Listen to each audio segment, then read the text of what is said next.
Welcome to Crime Documentary, where the shadows of history come alive and the truth is never as simple as it seems.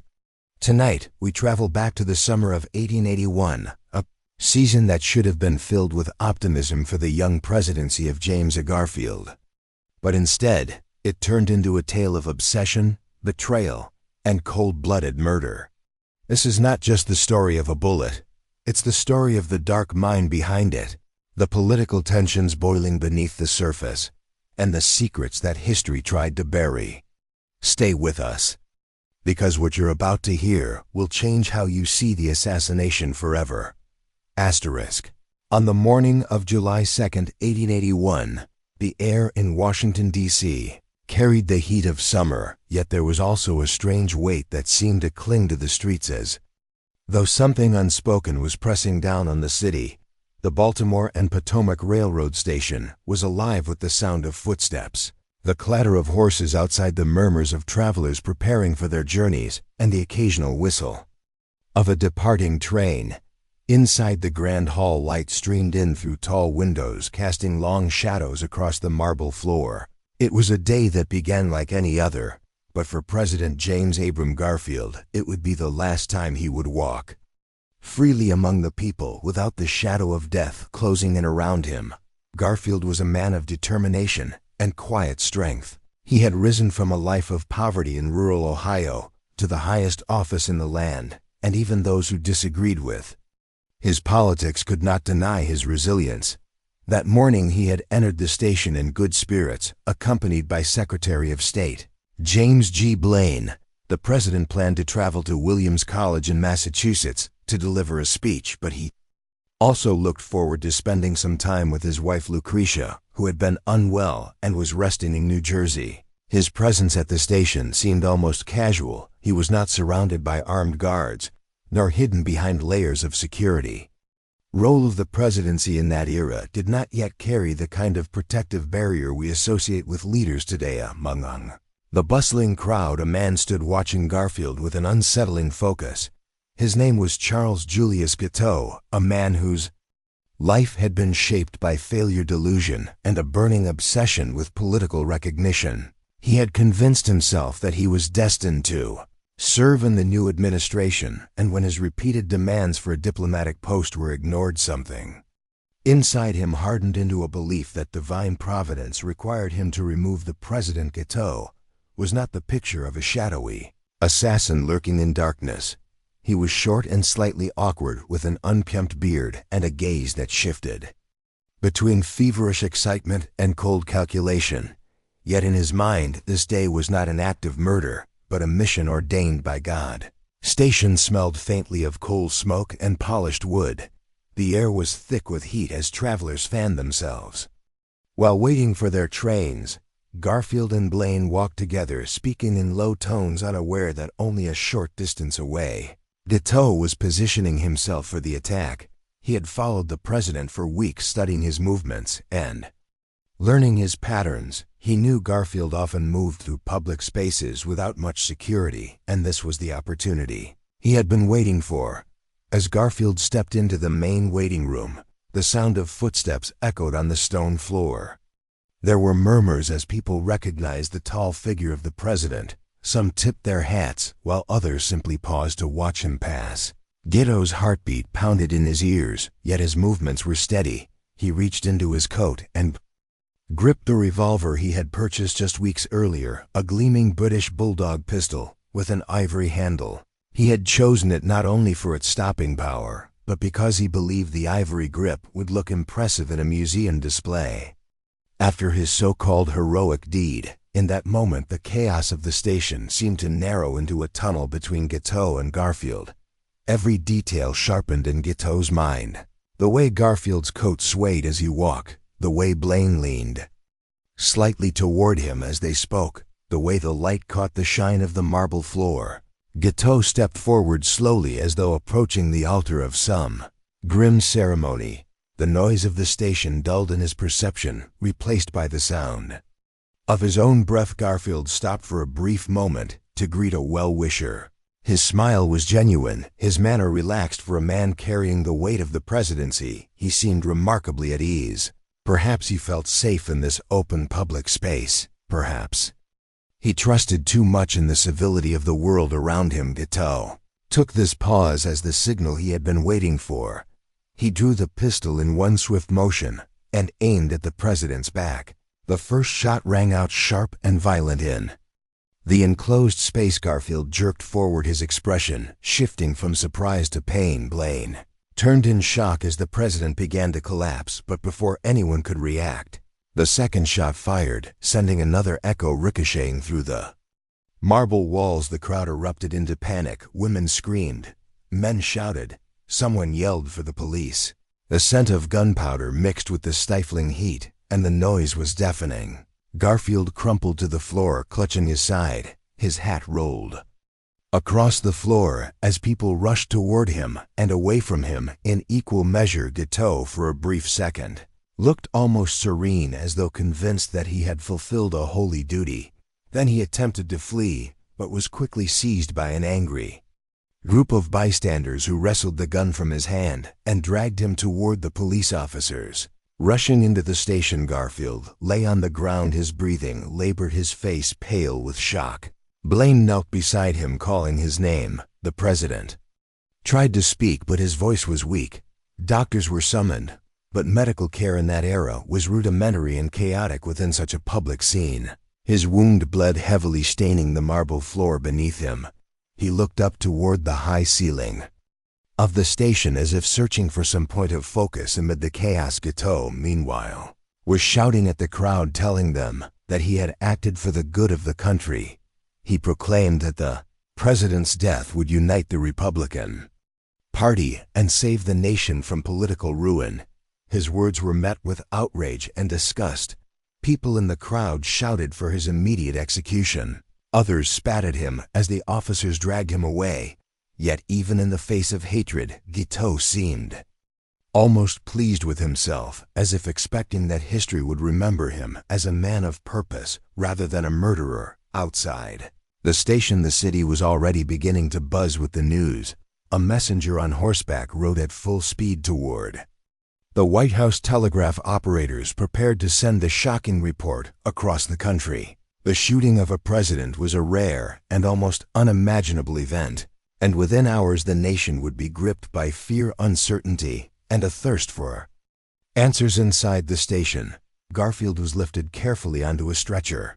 His breathing was shallow, his clothes stained with blood and sweat. He was carried toward a waiting carriage that would take him to the White House for treatment. Every bump in the road caused him visible pain, yet he did not cry out.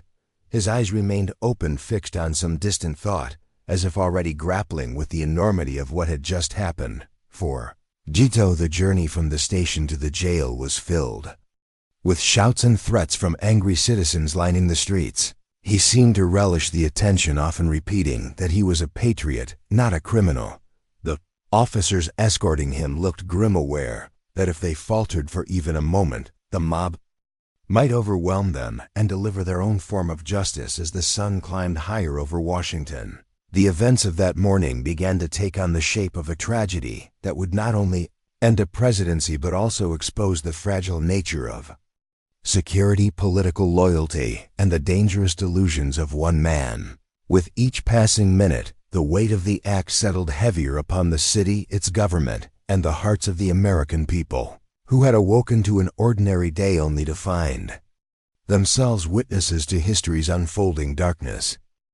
While the nation reeled in shock over the shooting of President James A. Garfield, the man responsible, Charles Julius Guiteau, sat in custody with an expression that was more triumphant than regretful. His eyes carried the strange glow of a man who believed his own madness to be righteousness. In his mind, this was not the act of a criminal, but the fulfillment of a divine command that had been building in his thoughts for months, perhaps years. The iron bars of the cell did not feel to him like a punishment. Instead, he believed they were only a temporary pause before the country would thank him and celebrate his role in what he called a national salvation. From the moment he was taken away from the station, Guiteau spoke constantly to anyone who would listen. Officers, jailers, and even other prisoners heard him repeating the same strange claims. He insisted that God had inspired him to shoot the president. He said the Republican Party would unite under Chester A. Arthur, the vice president, and that the country would be better for it. His voice was steady, but his words were filled with delusions of grandeur. It was as if he had stepped into a fantasy where reality bent itself to his will as details of the shooting spread. Through Washington, the newspapers seized upon the most sensational angles. Reporters learned quickly about Guiteau's background. He had been a failed lawyer, a failed preacher, a failed author, and a failed businessman. His personal relationships were few and often ended in hostility. His family had long considered him unstable, yet he had managed to drift through society, finding odd jobs and occasionally surviving on the charity of others. His belief that he was owed a political appointment came from a small role he played in campaigning for Garfield's election, a role that was so minor few even remembered it. But in Guiteau's mind it was monumental, and when his requests for a consular post in Paris were denied, something inside him began to twist into resentment and obsession. What many found disturbing was how openly Guiteau had spoken of his intentions in the weeks before the shooting. He had lingered in public spaces with his revolver visible on more than one occasion, telling strangers that he was preparing for an important task. He even approached political figures boasting about his plan to save the nation. Yet the era's lack of organized security meant no one took these threats seriously. The idea that someone would openly announce the intention to assassinate the president and then carry it out seemed unthinkable to most. The corridors of political power whispers began to circulate. Some claimed that certain figures within the Republican Party were not entirely displeased with the idea of Garfield being removed from office. The president had been locked in a bitter struggle with powerful party factions, particularly those loyal to Senator Roscoe Conkling and the stalwart wing, Chester A. Arthur, who would succeed Garfield if he died, had been aligned with these same interests. Though no direct evidence linked party leaders to Guiteau, the atmosphere of tension and rivalry created a shadow over the entire investigation. Garfield, meanwhile, lay in the White House fighting for his life. The first reports from doctors suggested he might recover, but infection was a constant threat. Medical science in the 1880s was far from advanced, and the understanding of germs and sterilization was still new and often ignored. The bullet had lodged deep inside his body, and removing it was a delicate and dangerous process. Each attempt to locate it involved probing the wound with unwashed hands and unsterilized instruments. Guiteau in his cell seemed confident that the president would not survive, and he began crafting statements to be read to the press after what he called his mission was complete. The public reaction was one of fury and disbelief. Crowds gathered outside the jail demanding Guiteau's execution. Rumors spread through the streets, painting him as everything from a lunatic to a hired political tool. The newspapers published sensational headlines describing him as a mad prophet, some printed sketches of his face showing wide eyes and an unsettling smile that seemed entirely at odds with the gravity of his crime. The more he spoke, the more the public despised him for his arrogance and lack of remorse. In the weeks that followed the investigation into Guiteau's actions revealed a life littered with instability. He had joined and abandoned religious movements. He had written pamphlets filled with rambling political theories. He had lived in boarding houses, leaving behind unpaid bills and angry landlords. He drifted from city to city, carrying with him the unshakable conviction that greatness awaited him. Conviction found its final form in the belief that killing the president would immortalize his name. Inside the jail, Guiteau kept up his strange behavior. He requested fine meals and complained when they were not to his liking. He asked for clean clothes and insisted on having paper and ink so he could write speeches, letters, and even poems. About his so-called heroic deed, he sent letters to prominent political leaders offering them advice on how to handle the country after Garfield's death. He imagined that once people understood his reasoning, they would see him as a patriot rather than a murderer. The disconnect between his perception and reality was so vast that even the jailers were unnerved by his calm demeanor. Meanwhile, Washington remained on edge. The shooting had exposed how vulnerable the president was in public spaces. Calls for stronger security began to grow. But others argued that such measures would create an un-American barrier between leaders and citizens. In political salons and private offices, men whispered about the implications of the assassination. Some feared that if Garfield died, it would set a dangerous precedent, encouraging others to attack political figures to achieve their goals. Others believed that the transfer of power to Arthur would lead to a shift in policies that certain factions had long desired. One of the most haunting revelations was how easily Guiteau had moved through the city in the days before the shooting. He had attended church services, dined in public restaurants, and wandered into government buildings without being questioned. He purchased his revolver from a shop in Washington and even took time to choose a gun that he thought would look impressive when placed in the Smithsonian Museum after his so-called mission was complete. The level of confidence he displayed suggested that he felt untouchable. Or perhaps that he had convinced himself no one would stop him because his plan was part of some larger destiny. In the days immediately after the shooting, visitors to the White House described an atmosphere heavy with dread. Garfield's family remained close by his side, and Blaine visited, often trying to maintain government stability while also attending to his friend's condition. Every time the president's health showed signs of improvement, there was hope, but the shadow of Guiteau's act loomed over every conversation. The political implications were discussed quietly but constantly in the background. While the president lay in pain, the machinery of politics never truly stopped. The press began to dig deeper into Guiteau's past, uncovering stories of failed business ventures, bizarre religious preaching, and repeated expulsions from communities that found him unbearable. Former acquaintances described him as erratic, charming when it suited him, but quick to turn hostile if he felt slighted. One former colleague recalled how Guiteau would fixate on grandiose ideas and refuse to accept any criticism, seeing disagreement as proof of the other person's ignorance or evil. It was this mindset that seemed to have shaped his justification for murder. He did not see Garfield as a human being, but as an obstacle to be removed in his more private moments. Guiteau reportedly prayed aloud in his cell, thanking God for giving him the courage to act.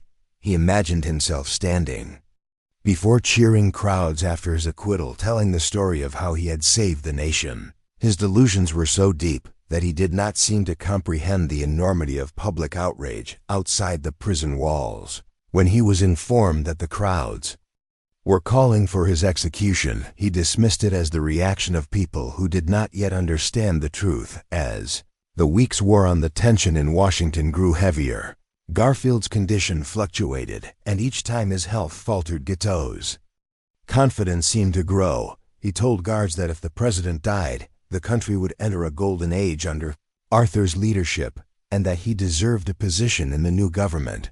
He imagined himself as a political figure in the new administration, completely blind to the fact that his actions had destroyed any possibility of public acceptance. While doctors struggled to keep Garfield alive, political opponents and allies alike began preparing for the possibility of his death. The balance of power within the Republican Party hung in the air like a storm cloud. The stalwarts saw an opportunity to reclaim influence, while Garfield's supporters feared the undoing of his policies. The assassination attempt had become more than an act of violence. It was a trigger for political maneuvering that could reshape the direction of the nation. All the while, Guiteau remained in his cell, speaking to anyone who would listen, repeating the story of his divine inspiration with the same conviction, as if it were an unshakable fact to him. President James Abram Garfield did not die on the marble floor of the Baltimore and Potomac Railroad station. Instead, he began a long, slow, and agonizing journey between life and death that would last for 79 days. Every hour of those days became a test of endurance, not just for the president, but for the nation that watched helplessly as the man they had elected fought for each breath. The wound he had suffered from Charles Julius Guiteau's bullet was serious, but in truth, it might not have been fatal if it had been treated differently. The tragedy was that the medical care he received in the months that followed would become one of the most infamous examples of the deadly gap between political power and medical understanding. In the 19th century, the bullet that struck Garfield had lodged deep in his body, somewhere near his spine. The first doctors on the scene had no way of knowing exactly where it was, and without the benefit of modern X-rays or sterile surgical techniques, they relied on probing the wound repeatedly with their fingers and metal instruments that had not been sterilized. The prevailing belief among many American physicians at the time was that germs were not a serious danger, despite the growing evidence from European doctors like Joseph Lister, who had demonstrated the life-saving power of antiseptic methods. In Washington, the old methods still ruled, and Garfield would pay the price each time a doctor probed the wound, searching for the bullet. He introduced more bacteria into the president's body.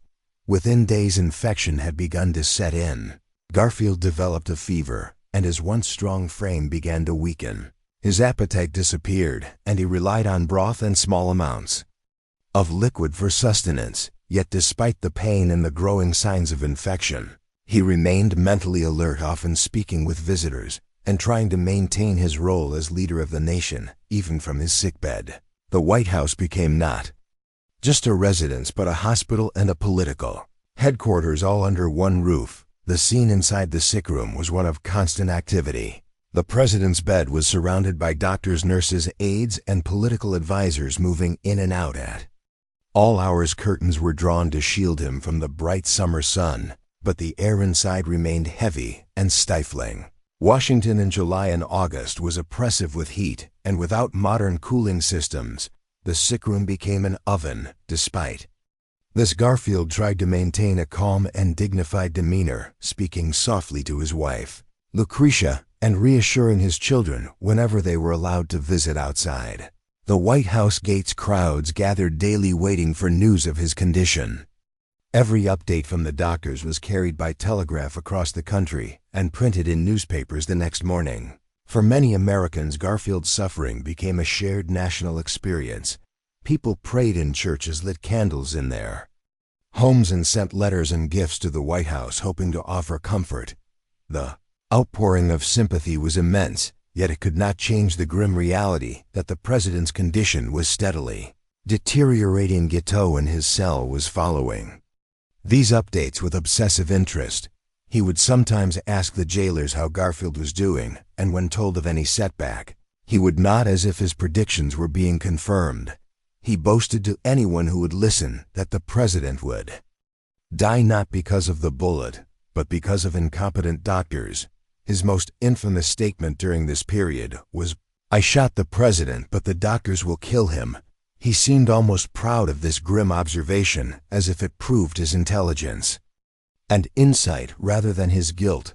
The doctors attending Garfield tried various treatments in an attempt to locate the bullet.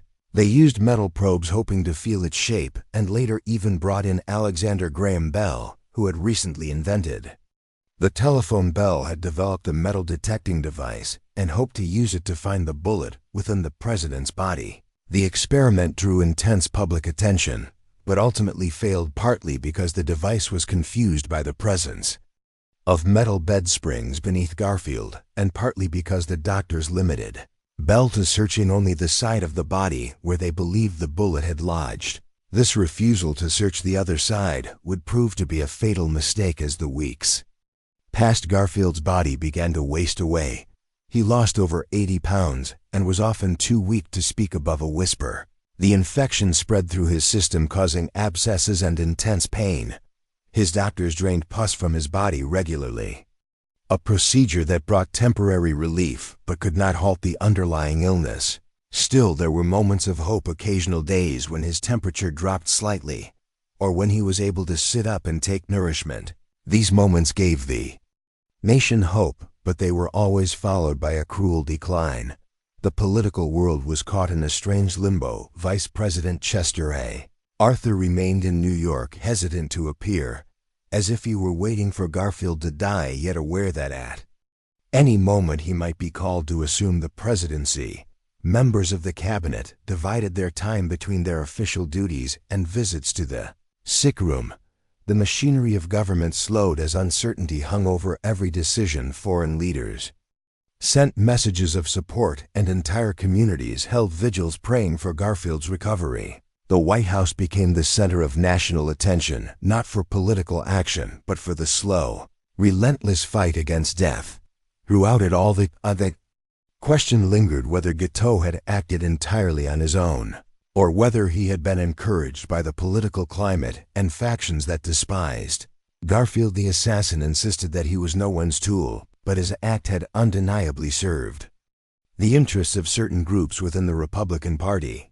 Garfield's battle against the stalwarts had been fierce, and his determination to reform political patronage had earned him powerful enemies, while there was no direct evidence linking anyone else to the crime. The fact that Guiteau believed his act would be welcomed by certain leaders kept suspicion alive in the public mind. By early September, Garfield's condition had grown so grave that his doctors decided to move him from the suffocating heat of Washington to the cooler air of the New Jersey shore. It was hoped that the sea breeze might bring him comfort and perhaps aid his recovery. The president was placed on a specially outfitted train for the journey. Crowds lined the tracks as the train passed through, townspeople standing silently, hats in hand, in a gesture of respect and sorrow. At Long Branch, New Jersey, a small cottage near the beach had been prepared for him, and for a short time the sound of the waves and the cooler air seemed to lift his spirits. But the respite was brief. The infection had spread too far. His body was weak and unable to fight the constant fever. By mid-September, he was spending most of his time in a semi-conscious state, waking only for short intervals to speak to his wife or to acknowledge his doctors. His once strong voice had faded to a faint murmur, and his eyes, which had once carried the confidence of a self-made man, now reflected exhaustion and pain. Even in these moments, however, he displayed flashes of dignity, thanking those who cared for him and expressing concern for the nation. He was leaving behind in Washington. The trial of Charles Guiteau was being prepared. The assassin showed no sign of remorse. Instead, he worked on speeches and statements to be read in court. He planned to argue that he had been inspired by God and that therefore he could not be held legally responsible for the act. He even suggested that if Garfield died, his services to the nation should be rewarded with a political appointment in the administration. His letters were filled with self-praise and bizarre religious language that left even his own lawyers struggling to control him. By the third week of September, the president's body was failing rapidly. His pulse was weak, his breathing shallow, and the infection had reached his bloodstream. The doctors could do little but try to ease his pain. Lucretia remained at his side, holding his hand and whispering words of comfort, while the nation prayed. The man who had pulled the trigger awaited his fate with a calm that seemed almost inhuman. The contrast between the suffering of the victim and the arrogance of the assassin was a bitter truth that the public could not ignore. On the night of September 19, 1881, the quiet air of the small seaside cottage at Long Branch, New Jersey, was broken only by the distant crash of waves against the shore and the faint rustle of the curtains in the warm breeze. President James Abram Garfield lay in his bed, his face pale, his body gaunt, his breathing shallow. The long battle that had begun 79 days earlier was nearing its end. His wife, Lucretia, sat at his side, holding his thin hand, her lips moving with words only he could hear. Her eyes were red from weeks of weeping, yet her grip on him remained firm, as though the force of her love alone could hold him in this world. A lamp burned softly in the corner, casting a warm glow over the room, and the sound of the ocean drifted in like a lullaby to a man too tired to listen. Doctors moved quietly around the bed, exchanging looks that told the truth without a single word spoken. They had done all they could, or at least all they believed could be done. In the year 1881, the wound that had begun as a deep but survivable injury had become a nest of infection, spreading its poison through his blood and organs. His body was wasting away, his pulse was thin, and his breathing labored. Every movement caused him pain, and yet when he opened his eyes and looked at Lucretia, there was a faint spark of peace, as if her presence alone was enough to soften his suffering. Outside, The cottage The Lawn was filled with soldiers, reporters, and onlookers who had traveled great distances just to be near the place where the president fought his final battle. Telegrams continued to pour in from across the country and around the world. The entire nation hung on every scrap of news sent. From Long Branch, the people prayed in their homes, lit candles, and waited in silence for the outcome that now seemed inevitable. The country had never before felt so united in grief for the slow death of a leader. Back in Washington, preparations were already quietly being made for the transfer of power. Vice President Chester Alan Arthur had remained in a strange shadow for weeks, careful not to appear eager for the presidency, yet aware that history was pulling him toward that role. Political allies and enemies alike kept watch over him, as if expecting to see some sign of ambition in his movements. Arthur had been deeply shaken by the assassination, and the public sympathy for Garfield had left him with no choice but to walk with caution. In the jail cell where Charles Julius Guiteau was being held, the mood was starkly different. The assassin had followed the news with a mix of vanity and irritation. He boasted that he had done the country a great service and that Garfield's death, if it came, would be the fault of the doctors, not his own. His words shocked even his guards, who could not fathom how a man could speak so coldly about the life he had destroyed. Guiteau began preparing speeches and statements for his trial, weaving religious language into his claims that God had commanded him to act. He believed history would vindicate him, though the world outside saw only a delusional murderer. As the hours passed on that September night, Garfield's strength ebbed away. His breathing grew slower and shallower until each breath seemed like it might be his last. Lucretia refused to leave his side even when urged to rest. She kept her eyes on him, her thumb gently rubbing the back of his frail hand. The president's thoughts in those final hours are known only in fragments. He is said to have spoken briefly of his mother, of his home in Ohio, and of his desire that his children be raised with kindness and honor. Those around him could feel the weight of history. In the room near the stroke of 10:35 that night, Garfield's breathing stopped. The silence that followed was broken only by the sobs of Lucretia and the quiet murmurs of the doctors confirming what they already knew. The President of the United States was dead after 79 days of agony. The news traveled instantly by telegraph from Long Branch to Washington and then across the nation. Flags were lowered to half-mast, church bells tolled, and in countless towns across America, people stood in the streets in stunned sorrow. The hopes of recovery that had flickered for weeks were extinguished in an instant when Chester Alan Arthur was sworn in as the 21st president. The following day it was done with solemn ceremony and heavy hearts. There was no celebration, only the weight of the tragedy that had brought him to office. The nation's attention quickly turned to the question of justice for Charles Guiteau. The trial of Guiteau began in November, and it was one of the most sensational legal spectacles of the century. The accused insisted on defending himself at times, disrupting the court with rambling speeches, insults to the prosecution, and declarations that God had inspired him. He claimed he had only shot Garfield and that the doctors had caused the death, making them the real murderers. The jury was not swayed. The testimonies of witnesses, the accounts of the shooting, and the cold facts of the president's suffering left no doubt of his guilt. On January 25, 1882, Charles Julius Guiteau was found guilty of murdering the months before his execution. Guiteau continued to write poems and statements proclaiming his innocence and divine mission. He seemed more concerned with how his name would appear in history than with the fate of his soul. On June 30, 1882, he was led to the gallows before a large crowd. He recited a poem of his own composition, declared that he was going to the Lord, and that the people would yet see he had been right. Moments later, the trapdoor opened, and the man who had taken the life of a president was dead. Assassination of James Abram Garfield left deep scars on the American conscience. It was not merely the act of a deranged man, but a tragedy, magnified by the flaws of the era's medical science and the poisonous climate of political factionalism. The nation mourned not only a leader, but also the promise of what his presidency might have achieved. Garfield had been a self-made man rising from poverty to the highest office through determination, intellect, and service. His death robbed the country of a voice for reform and unity. The legacy of his assassination would live on in more than sorrow. It brought renewed attention to the need for political reform and for the modernization of medical practice. The civil service reforms that Garfield had championed gained momentum, culminating in the Pendleton Act of 1883, which began to dismantle the corrupt patronage system.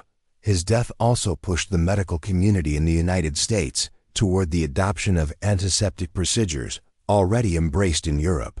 The lesson that infection could kill as surely as a bullet became impossible to ignore as the years passed. The memory of Garfield's slow death and the madness of his killer remained a somber chapter in the nation's story.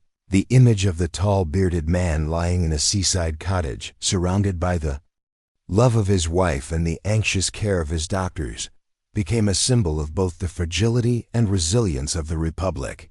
His assassination was not the first in American history, but it carried a unique bitterness for the way in which hope had been drawn out over long, painful weeks, only to be extinguished. History would remember the moment when a single shot fired in a crowded railway station set in motion a chain of events that would shake the highest office in the land. It would remember the arrogance of a killer who sought to justify his crime as divine will, and the sorrow of a nation that waited day after day for news that never brought the relief it sought. Above all, it would remember that the cost of leadership can sometimes be measured not in battles fought or laws passed, but in the willingness to endure suffering for the sake of duty. The cottage at Long Branch, where Garfield died, would become a place of quiet pilgrimage for those who wished to honor his memory. Grave in Cleveland, Ohio, where his body was laid to rest, would draw thousands in the months after his burial, and remains a testament to the respect he commanded in life and in death. His story became a cautionary tale about the dangers of political fanaticism, the importance of sound medical care, and the enduring need for unity in times of national trial. In the end, the assassination of President James Abram Garfield was more than a crime. It was a wound to the heart of the nation, a wound from which it would recover but never forget. And in that memory lies the true weight of the story, a reminder that history is shaped not only by the deeds of the great, but also by the darkness that seeks to undo them.